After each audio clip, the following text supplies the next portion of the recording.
આજે આપણે એવા ચરિત્ર વિશે જાણીશું જેમને આપણી સંસ્કૃતિમાં આખી દુનિયામાં ડંકો વગાડ્યો।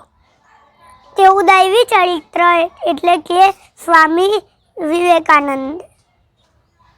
સ્વામી વિવેકાનંદનો જન્મ 12 જાન્યુઆરી 1863માં કલકત્તામાં થયો હતો।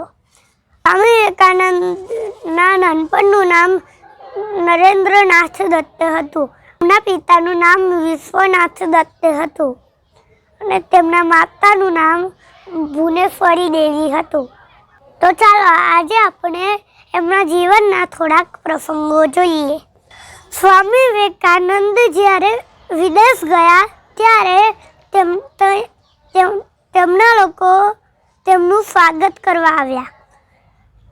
ત્યારે એક વ્યક્તિએ તેમને કીધું, હેલો સ્વામીજી। તો સ્વામીજીએ કીધું, નમસ્તે। તો સામેવાળા વ્યક્તિને લાગ્યું કે તેમને ઇંગ્લિશ બોલતા નથી આવડતું, તો તેમને હિન્દીમાં પૂછ્યું કે आप कैसे हो स्वामी जी। तो स्वामी विवेकानंद कहे, I am fine and thank you. આ સાંભળીને બધા આશ્ચર્ય થઈ ગયા। ત્યારે એ લોકોએ સ્વામીજીને પૂછ્યું કે અમે તમને ઇંગ્લિશમાં પૂછીએ છીએ ત્યારે તમે હિન્દીમાં જવાબ આપો છો, અને જ્યારે અમે હિન્દીમાં પૂછીએ છીએ ત્યારે તમે ઇંગ્લિશમાં જવાબ આપો છો, એનું કારણ શું છે? સ્વામી વિવેકાનંદ કહે કે જ્યારે તમે તમારી માતાનું સન્માન કર્યું ત્યારે મેં મારી માતાનું સન્માન કર્યું, અને જ્યારે તમે મારી માતાનું સન્માન કર્યું ત્યારે મેં તમારી માતાનું સન્માન કર્યું।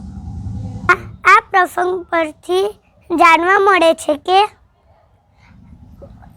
સ્વામી વિવેકાનંદજીને પોતાની માતૃભાષા પ્રત્યે કેટલો પ્રેમ હતો કે વિદેશમાં જઈને પણ તેમની માતૃભાષાને ભૂલ્યા નહીં અને પોતાની માતૃભાષાનું માન સન્માન જાળવી રાખ્યું। હવે આપણે બીજો પ્રસંગ જોઈશું। સ્વામી વિવેકાનંદ જ્યારે અમેરિકા ગયા ત્યારે અમેરિકાવાળા લોકોએ તેમના ભગવા વસ્ત્ર અને તેમની પગડી જોઈને પૂછ્યું કે તમારા બીજા કપડાં ક્યાં છે? તો સ્વામી વિવેકાનંદ કહે કે મેં બસ આ એક જ કપડું પહેરું છું। અમેરિકાના લોકોએ તેમનું મજાક ઉડાવતા કહ્યું કે હવે કેવી સંસ્કૃતિ, અમારી જેમ ટાઈ, કોટ, ટોપી એવું બધું ક્યાં છે? તો સ્વામી વિવેકાનંદ કહે, અમારી સંસ્કૃતિ તમારી સંસ્કૃતિ કરતાં અલગ છે, અને તમારી સંસ્કૃતિ તમારો દરજી નક્કી કરે છે, ને અમારી સંસ્કૃતિ અમારું ચરિત્ર નક્કી કરે છે। એટલે કે સંસ્કૃતિ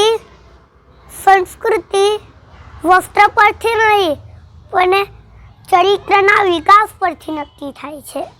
હવે આપણે છેલ્લો પ્રસંગ જોઈશું। સ્વામી વિવેકાનંદ જ્યારે વિદેશ સંમેલનમાં ગયા ત્યારે સંમેલન પૂરું થયા બાદ ત્યાંના પત્રકારોએ તેમને પ્રશ્ન પૂછ્યા।